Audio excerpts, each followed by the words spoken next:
And I think, Gary, what I'm going to do is give you the opportunity to answer another question because we're going to run back down the other way.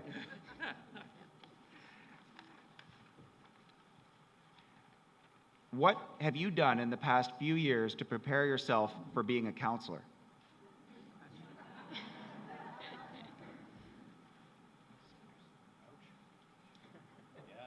If only I had known.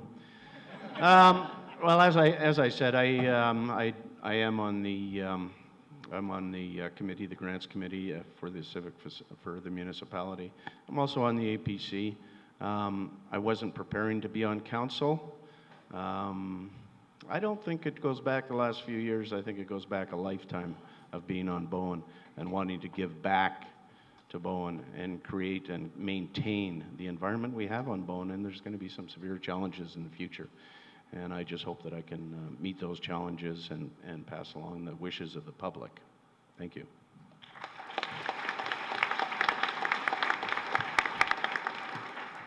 Okay, Michael? I've this year sort of immersed myself, and I call it Bowen 101. So I spent countless hours watching videos of the last election meeting. I've attended council meetings, but I think more importantly is the perspective I bring to the council table that I moved here as a 14-year-old boy. So I've spent my teen years here, I've spent my adult years here, and now as a 50-year-old man, I have a very unique perspective. And I think that that's something that prepares me to represent all of our Islanders. Because there's 14-year-olds in the audience today who can't vote, but they will be voting the next election. And I think they should be encouraged, and we should prepare our community to engage them.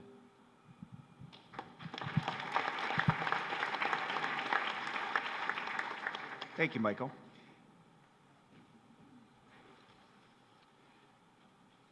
Now asking Sue Ellen. There has been a controversy around docks and around the protection of public beaches. What should council be doing now? Is the current bylaw adequate? Well, that's an interesting question.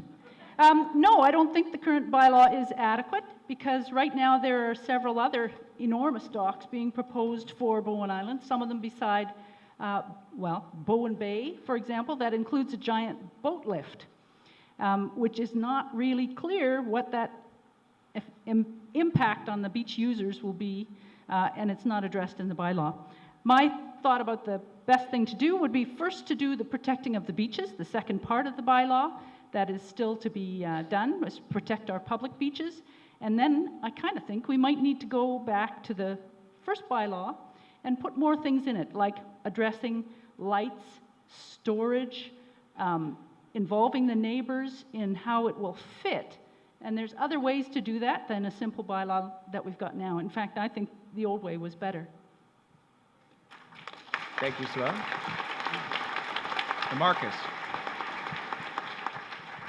Okay, so we had a protest on the island called Stop the Docks. And we talk about civil discourse. And this really concerns me. I think that this is something, this is a very good case study on how this island handles contentious issues. Someone who wants to build a dock on their property has full rights to have that application approved by the various departments of government. That includes the Bowen Island municipality.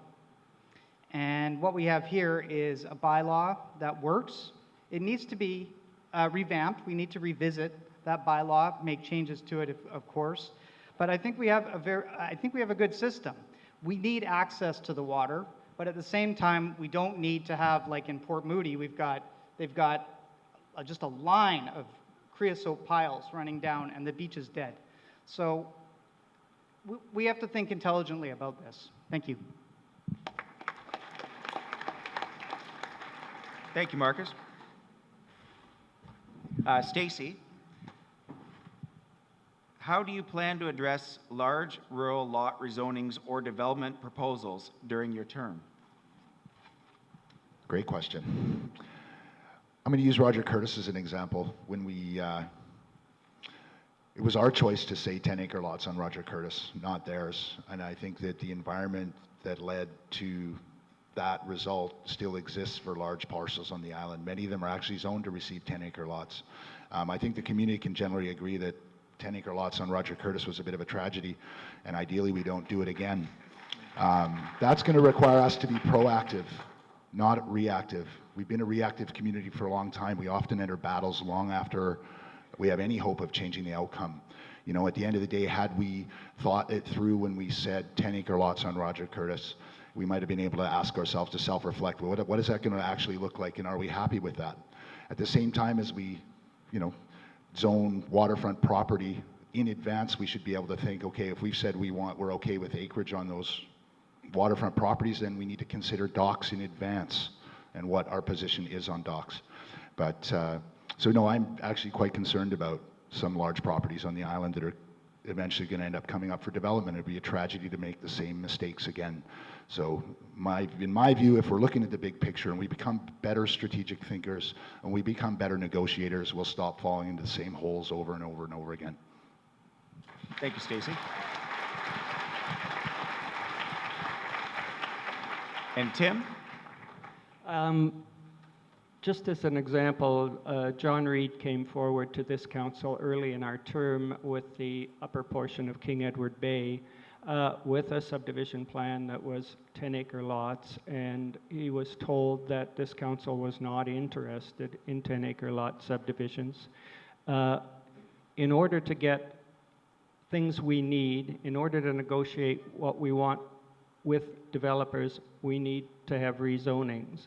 And I think anybody who understands planning sees that 10-acre lots, even in rural communities, are a mistake. And so I will always push to force developers with large properties into smaller lots than 10 acres.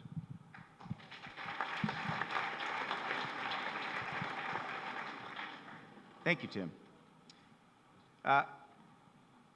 Murray, what features do you think are most important in the first phase of any future community center? Okay.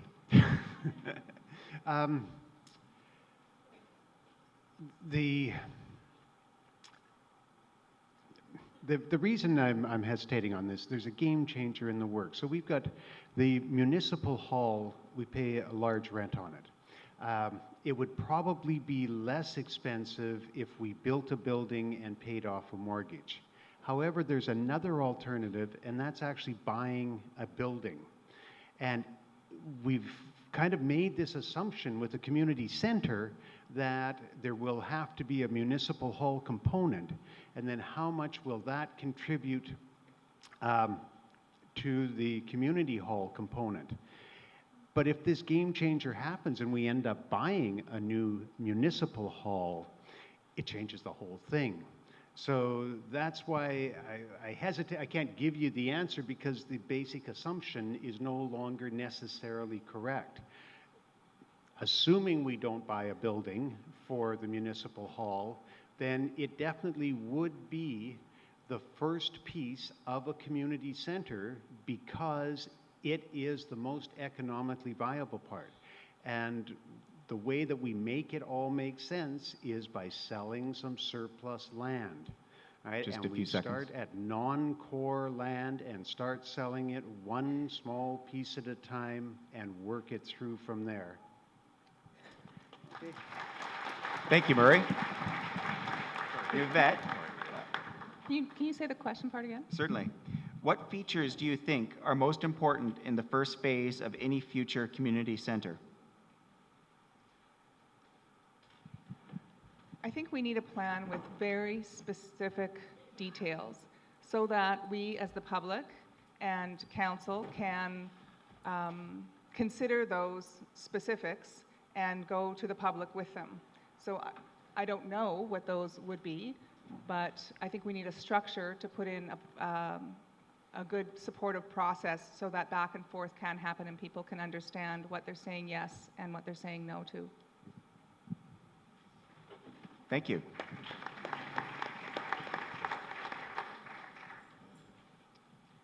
Michael, the municipality has identified a desire to obtain some Crippen Park lands for parking and ferry marshalling. Do you support this initiative? Okay, well, I'm sure that's an easy one we can get instant agreement on.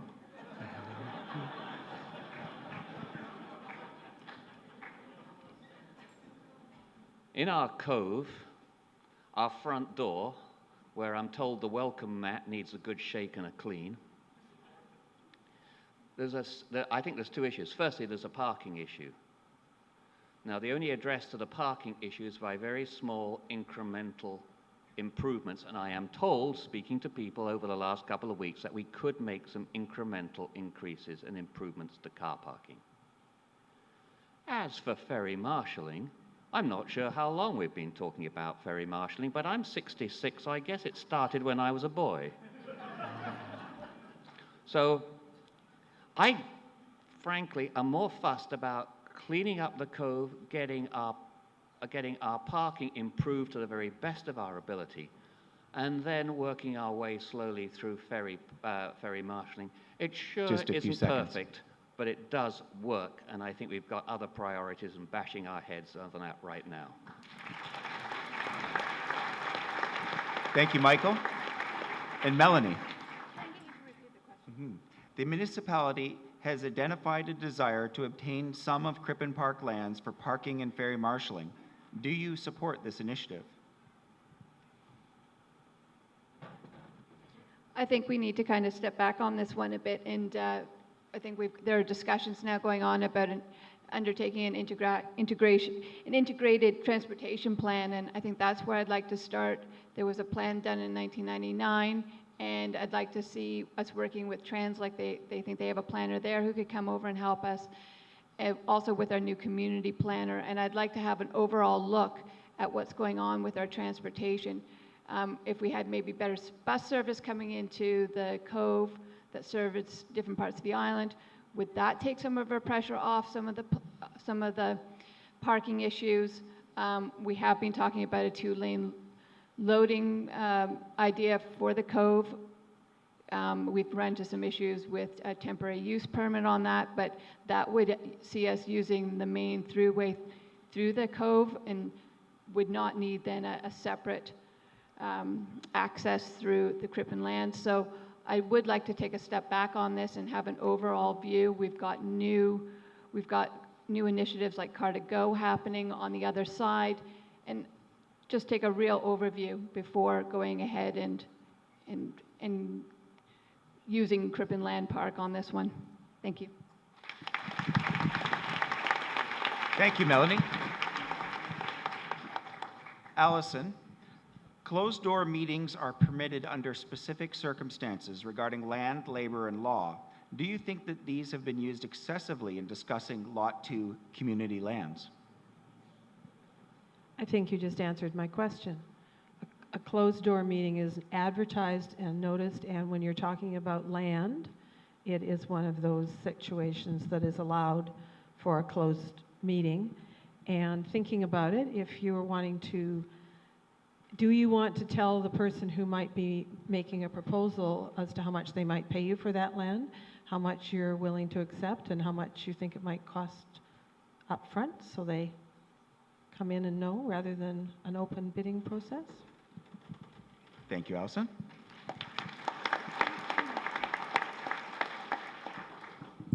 And Maureen. I think it's very hard to know and to judge when you're dealing with closed meetings if they have been excessive. From the outside, all we see are the numbers, and there really do seem to have been quite a few closed door meetings in this last 3 years. So my hope is that in the coming 4 years, there will be fewer, and that will have an impact on not only people's impression of openness, but on the reality of openness when it is appropriate.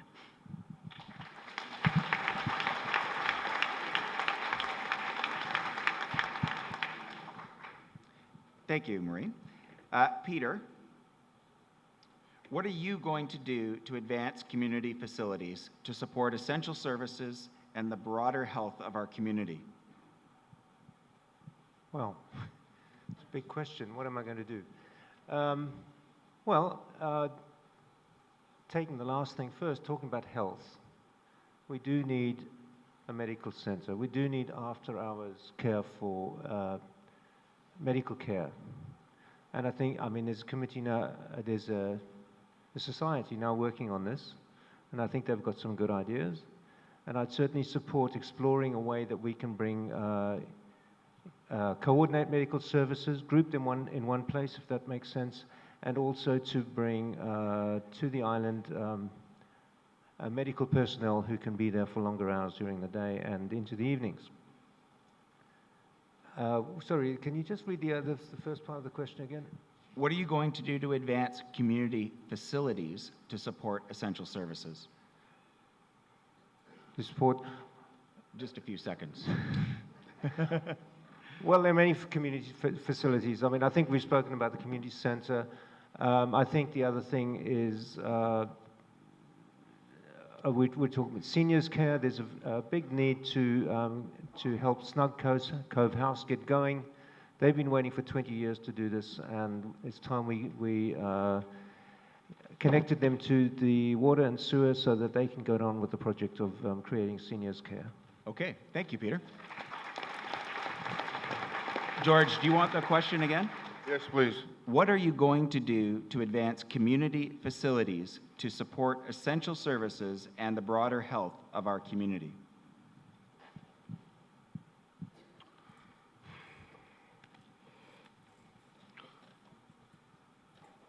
This falls into some place that inside of me is, I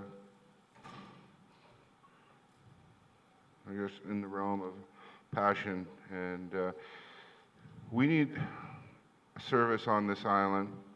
And I know people have said, don't use the word taxi. You know, I'm going to call it municipal transit. We have a huge void on this island that does not connect so many aspects of the island together. Transportation is an essential service that is key to the health of the community. It's key to helping tourism. It's key to improving business on the island. I mean, it's key socially to improving our quality of life, making us get around easier, to attend things, to go to town and know we can come back late at night and get a ride home. Thanks. So what I want to do is pursue together in a collaborative fashion with equally passionate people to return a service back to this island that connects all the things that can make this island just a little bit better for all of us. That's it. Thank you, George.